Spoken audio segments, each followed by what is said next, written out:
Assalamualaikum warahmatullahi wabarakatuh. Salam sejahtera bagi kita semua. Pada kesempatan ini saya akan memaparkan artikel ilmiah saya yang saya susun berdasarkan penelitian tindakan kelas sebagai bagian dari serangkaian kegiatan dalam program PPG Prajabatan Gelombang 1 tahun 2022 yang bertemakan peningkatan motivasi dan hasil belajar siswa pada materi getaran melalui model pembelajaran problem-based learning dengan pendekatan culturally responsive teaching.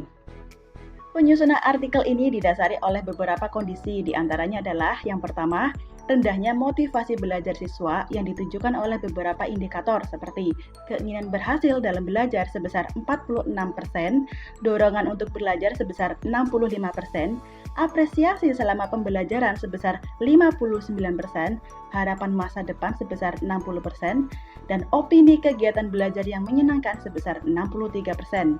Yang kedua adalah rendahnya hasil belajar siswa di mana hanya 1 dari 32 siswa yang dinyatakan memenuhi kriteria ketuntasan minimum pada UTS semester genap tahun 2022-2023. Dengan demikian, persentase ketuntasan belajar hanya 3% saja. Yang ketiga adalah hasil profiling menunjukkan bahwa siswa membutuhkan objek nyata untuk merepresentasikan materi pembelajaran hingga mampu menyederhanakan konsep yang rumit. Yang keempat adalah hasil profiling juga menunjukkan bahwa siswa menginginkan kegiatan pembelajaran yang terkoneksi dengan kegiatan sehari-hari sehingga dapat meningkatkan nilai kebermaknaan materi pembelajaran.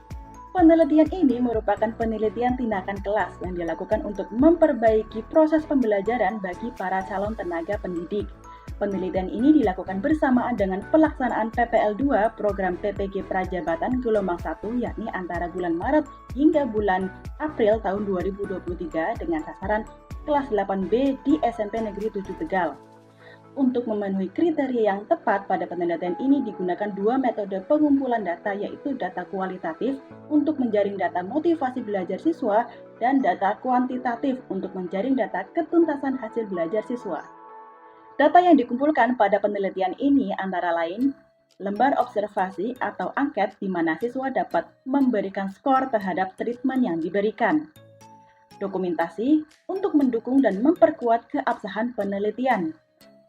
Lembar hasil evaluasi belajar siswa untuk menjaring data hasil belajar siswa pada akhir siklus. Dalam hal ini dilakukan sebanyak 3 siklus secara berkala, di mana pada akhir masing-masing siklus dilakukan refleksi dan penyusunan rencana tindak lanjut untuk mengetahui kelebihan dan kekurangan kegiatan pembelajaran agar dapat dilakukan perbaikan pada siklus berikutnya.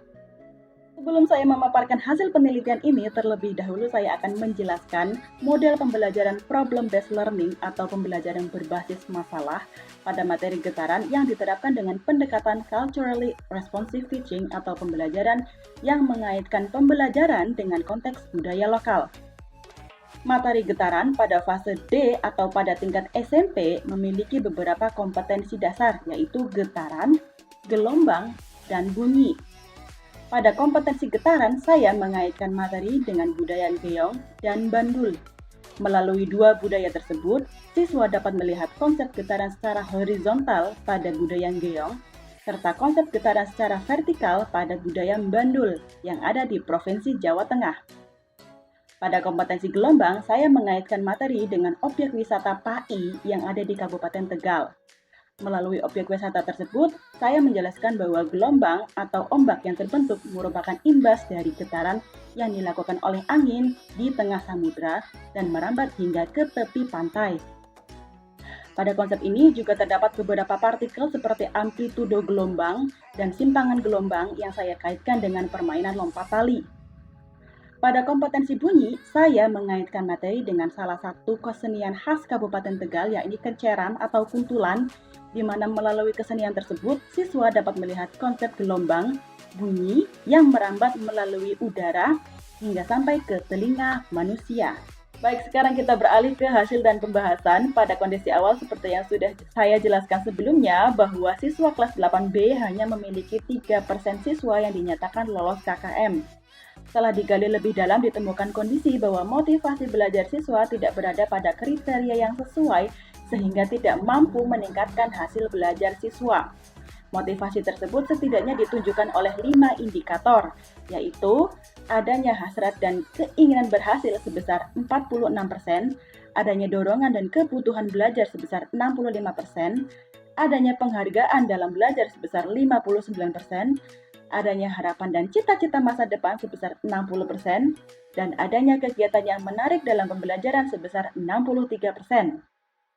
Setelah dilakukan treatment atau tindakan, terjadi peningkatan motivasi belajar yang ditunjukkan oleh indikator serupa, yakni adanya hasrat dan keinginan berhasil meningkat dari 46 menjadi 88%, adanya dorongan dan kebutuhan belajar meningkat dari 65 menjadi 86%, adanya penghargaan dalam belajar meningkat dari 59 menjadi 88%, adanya harapan dan cita-cita masa depan meningkat dari 60 menjadi 78%, dan adanya kegiatan yang menarik dalam belajar meningkat dari 63 menjadi 78%.